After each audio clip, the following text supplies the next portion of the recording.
سلام دوستان، با قسمت هشتم از سری آموزش زبان آلمانی پیشتون هستم.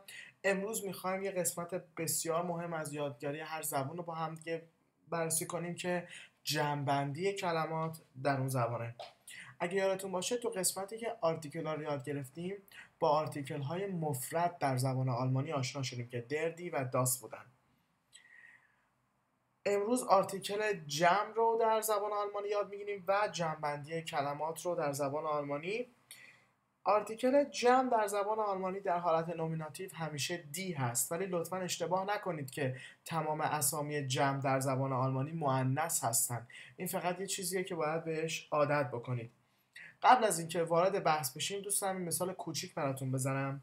توجه بکنید به کلمه der Hund به معنی سگ، دی کتسه به معنی گربه و داس فید به معنی اسب.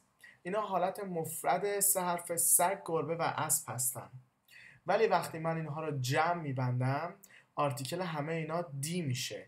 دی هونده، دی کاتسن، دی فیده. برخلاف اینکه جمع‌بندی آرتیکل خیلی راحته در زبان آلمانی و فقط ما دردیداس رو به دی تبدیل میکنیم، جمع بستن خود کلمات در زبان آلمانی یه مقدار دشوارتره. برای همین من یک جدولی رو درست کردم که امیدوارم بتونه بهتون کمک بکنه این قوانین رو توی مکالمه روزمره‌تون استفاده بکنید و با یک کمی تمرین باور کنید که خیلی سریع این قانونا رو به دست میگیرید و با یه مقدار تکرار به راحتی اینا رو خودتون می‌بینید ناخودآگاه توی مکالمه‌تون استفاده خواهید کرد.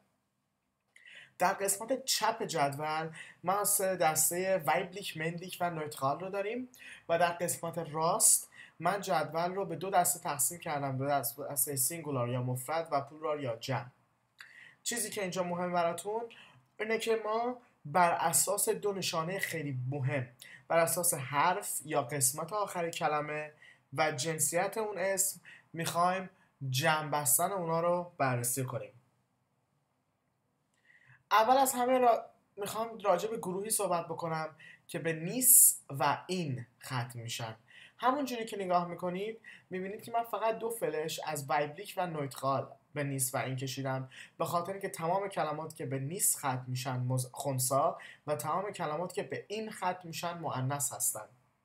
چیز خاصی که راجع به جمع بستن این خانواده وجود داره اینه که حرف آخر بی صداشون تکرار میشه. دو تا مثال داریم اینجا. کلمه اول که خنثا هست ereignis به معنی رخداد یا تو انگلیسی بهش میگیم ایونت یا happening. وقتی میخوایم جمع بشه درسته که میگیره، ولی اگر دقت بکنید اس آخرش تکرار میشه، در واقع ereignis میشه ereignisse.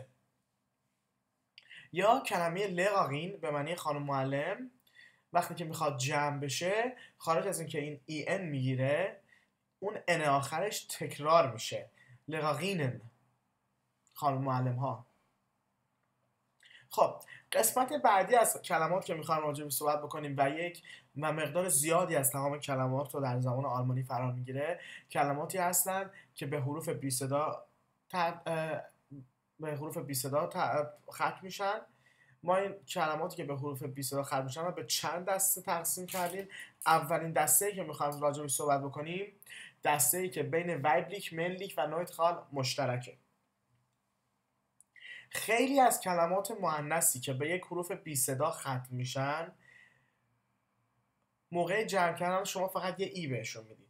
حالا این خانواده اگر کلمه مؤنث باشه همیشه اولین آ یا او یا اویی که داره تبدیل میشه به اوملات این حرف که با هم اوملاتا رو یاد گرفتیم. پس اگه آ باشه میشه ا، اگه او باشه میشه ا و اگه او باشه میشه او.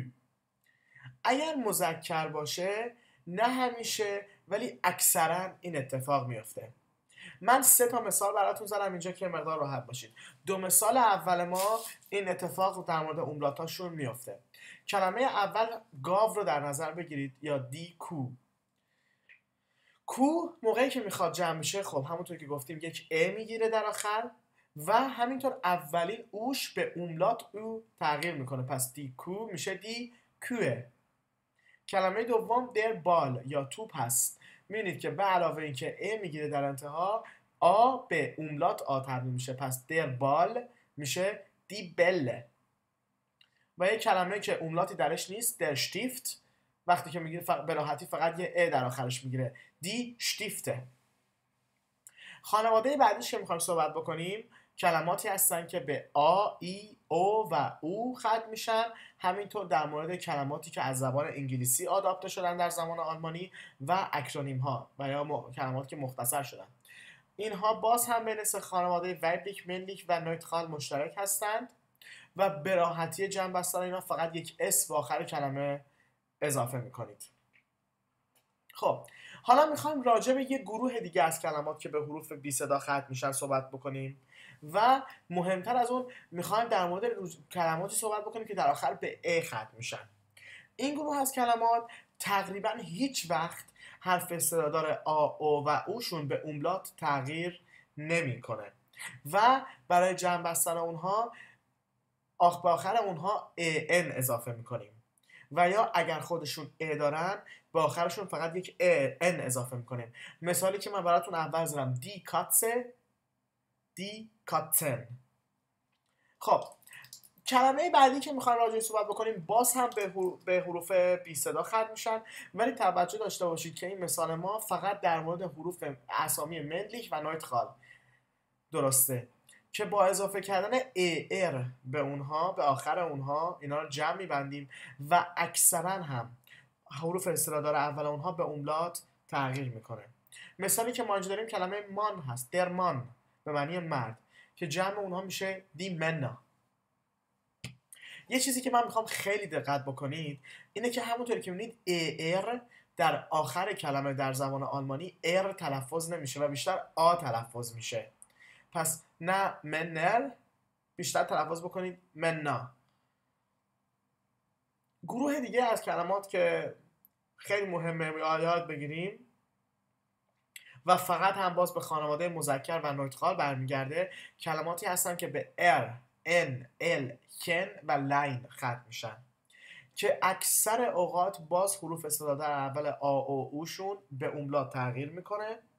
مثالی که اینجا دارم من مثال باخ هست، the garten، die Gärten.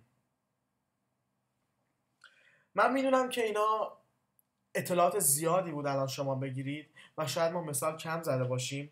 من توی خود وبسایت قوانین رو براتون یه مقدار بازتر می‌نویسم و فکر میکنم این جدولی که اینجا هست میتونه موقعی که شما دارید خودتون بررسی میکنید توی یک نگاه خیلی بهتون کمک بکنه.